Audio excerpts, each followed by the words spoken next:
A cautionary tale for those considering senior living facilities. It began with good intentions. At 82, I wasn't looking for luxury, just comfort and care. When my family suggested I move into a nursing home, it seemed like the logical step. A place with around-the-clock help, no more housework, no more worrying about falls or forgotten medications. What could go wrong? Everything, as it turns out. Not all at once. Not in dramatic, headline-grabbing ways. But in slow, creeping changes, many of them invisible until they had taken root. If you're a senior contemplating this move, or a loved one trying to do what's best for aging parents, I urge you to read on. Because the 6 hard truths I'm about to share aren't just complaints. They're lessons forged in regret, meant to help others avoid the same fate. Regret 1: the quiet theft of independence. Most of us spend our lives fighting for our independence, learning to walk, drive, choose careers, live alone, love whom we want.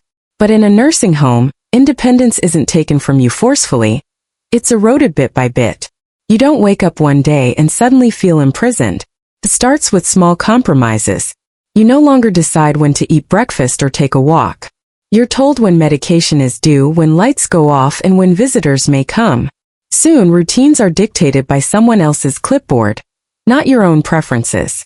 I thought I'd enjoy not cooking or cleaning, but I hadn't realized how much dignity was tied to those little acts of self-sufficiency. Cooking an egg how I like it, watering the plant on my windowsill, choosing what time to go to bed. Those choices made life feel like mine. Without them, I felt more like a guest in a sterile hotel with no checkout date. Insight: the loss of independence isn't about chores, it's about agency. Seniors need to understand that freedom is found in the details. And once those details are handed over to someone else, reclaiming them is harder than it seems. Regret 2: the deep ache of being forgotten. In the first few weeks, the visitors came like clockwork. My daughter brought homemade cookies. My grandchildren laughed in the halls. But life, as it always does, moved on. School started. Jobs demanded attention. Birthdays got missed, and eventually so did weekend visits. The staff became my daily company. Not by choice, but by absence. I began to dread holidays. I'd sit near the entrance, pretending to read, hoping today was the day someone remembered. And as I looked around, I saw the same sadness mirrored in the eyes of others. We weren't abandoned, we were just replaced by busy schedules and good intentions. Insight: loneliness in a nursing home isn't caused by cruelty. It's caused by convenience. Families think they're doing enough by paying the bills and calling every now and then. But for residents, the silence between those calls is deafening. If you're considering a move, ask yourself, can you emotionally endure being seen less and less by the people who once made you feel needed? Regret 3: losing a sense of purpose. When I lived at home, my days had rhythm. I wasn't saving the world, but I had things to do. I made coffee just how I liked it. I tidied the garden. I fixed leaky faucets and mailed birthday cards. Life had texture. But in the nursing home, those textures flattened. Meals were delivered. Beds were made. My favorite hobbies became impossible without my tools, space, or supplies. I stopped asking, what shall I do today? I started asking, what time is lunch? One day I spoke to George, a former carpenter. He said, I used to shape wood. Now I just wait for pudding. That moment struck me like a hammer. Waiting had replaced doing. And doing is where life gets its meaning. Insight: purpose doesn't retire when you do. Seniors thrive when they have something to care for. A pet, a plant, a project. Nursing homes are built for maintenance, not meaning. And that difference can drain the soul faster than any illness. Regret 4: physical decline accelerated by convenience. Before moving in, I walked every day. I cooked. I stretched.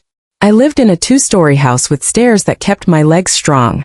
But in the facility, life became soft, too soft. Meals were brought to my chair. I didn't have to stand to grab anything. Elevators replaced stairs. Help was always a buzzer away. That might sound ideal. But our bodies decay fastest when they're unused. Within months I was slower. My legs stiffened. I stopped walking as much, not because I couldn't, but because I didn't need to. Eventually, didn't need to became couldn't. Insight: movement is medicine. The illusion of comfort in nursing homes masks a quiet danger. Dependency breeds weakness. If you're not pushed to move, you'll slowly lose the ability to. Aging gracefully requires resistance, not avoidance. Regret 5. The erosion of privacy and dignity. In your own home, you control your space. In a nursing home, everything is shared, even time. Bathrooms aren't truly private. Staff enter rooms unannounced, sometimes forgetting to knock. Daily routines happen under observation. You dress with someone watching. You bathe with someone helping. For someone who spent a lifetime being private and proud, this was humiliating.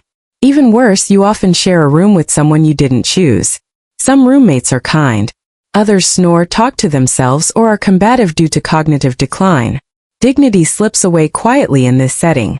And by the time you notice it's gone, getting it back is nearly impossible. Insight. Dignity is rooted in choice. When you shower, who sees you undress? Whether you can retreat to silence. Seniors should ask whether they are truly prepared to surrender their most intimate freedoms. Regret 6. Once you move in, it's hard to move out. When I first arrived, I told myself, this is temporary. But temporary becomes permanent when you're not paying attention. My home sat empty. My family sold furniture, donated my belongings, even suggested renting it out.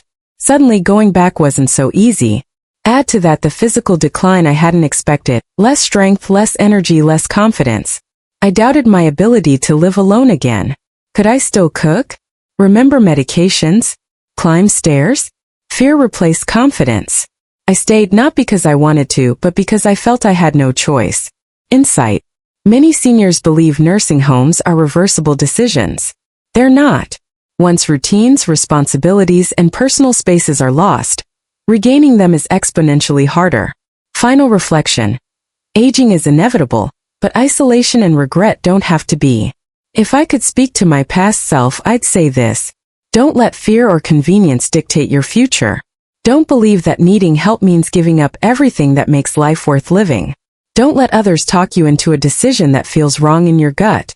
There are alternatives to nursing homes: aging in place with support, living with family, community-based living with independence. None are perfect, but they may preserve more of your selfhood than you realize. Moving into a nursing home isn't always a mistake, but doing it without full understanding of what it entails often is. So I leave you with this. Before you trade your independence for assistance, make sure the price isn't your joy, your dignity, or your purpose. Because some things once given up are far harder to reclaim. Alternatives to nursing homes. What you should consider first. 1.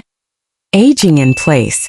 With home renovations, fall-proofing, and visiting aids, many seniors can remain in their homes longer than they think. 2. Living with family. Multigenerational living is making a comeback. And when done with clear boundaries and shared expectations, it can be deeply rewarding. 3. Senior co-housing. Innovative communities allow seniors to live independently while sharing resources, meals, and social spaces. 4. Adult day programs. Perfect for seniors who need stimulation and care during the day, but prefer sleeping in their own beds. 5. Part-time help. Hiring a caregiver a few times a week may be all it takes to relieve pressure, without uprooting your entire life. The bottom line. This story isn't meant to demonize nursing homes. Many serve a critical function and provide essential care. But too often, the transition happens without a full understanding of what's truly being traded. So whether you're 60 or 80, planning for yourself or helping your parents, ask the hard questions now, while you still have the strength to shape your own future. Because regret in old age is a heavy weight to carry.